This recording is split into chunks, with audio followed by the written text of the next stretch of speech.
Saints, Packers from Green Bay. New Orleans took down the Packers, winning their fourth in a row, 26-17. Drew Brees threw for 331 yards through the air and his 500th career touchdown pass, including the postseason. He did have 2 interceptions in the ball game. As a matter of fact, threw a pick on the Saints' first 2 possessions.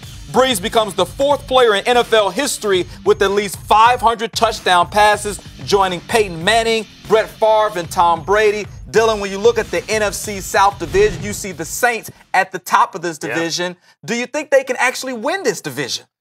They've won 4 straight. Their defense looks better than I really gave them credit for. We never think of the Saints as a defensive team, but I thought their defense kept them in this game early, especially when you mentioned Drew Brees kicks off this game with 2 straight interceptions.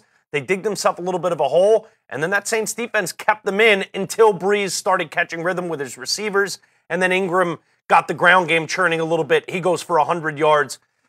I still prefer the Falcons. I still prefer the Falcons to win this very competitive division week in, week out. There's so many Jekyll and Hyde performances within the NFC South. You look what Carolina did today. Really, the last couple weeks, they don't look like a real contender after we were ready to anoint Cam and the Panthers again.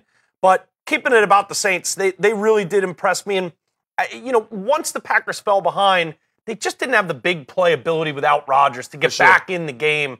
I thought at first it was a good game plan from Mike McCarthy and the Packers to get Aaron Jones in that ground game going. He ran for 130 yards. It was huge. But then once the Saints could start to predict the fact that, all right, they're trying to chew us up in the ground game, let's make them beat us in the pass game, especially once the Saints took the lead, Brett Hundley and the Packers just weren't able to do that. Certainly, Hundley just doesn't have the ability to throw the football downfield. Obviously, he can't utilize Devontae Adams and Jordy Nelson the way that Aaron Rodgers can. I was really impressed by the balance of the Saints. Ted Ginn, who I consider like the number 2 guy behind Michael Thomas, 141 receiving yards, and then Mark Ingram over 100 yards on the ground. When I think of the Saints, I think of Drew Brees throwing a football. But when you can get some balance and you can get that running game really involved, that just makes them more dangerous, and then you'll have all sorts of trouble trying to stop the New Orleans Saints. Yeah, what the hell is going on? The Saints are actually playing a little bit of defense. And running the football? They're a balanced offensive attack. This is not your slightly older brother's New Orleans Saints. Certainly, Brees and company got the job done on the road. Stadium, we have all your updates.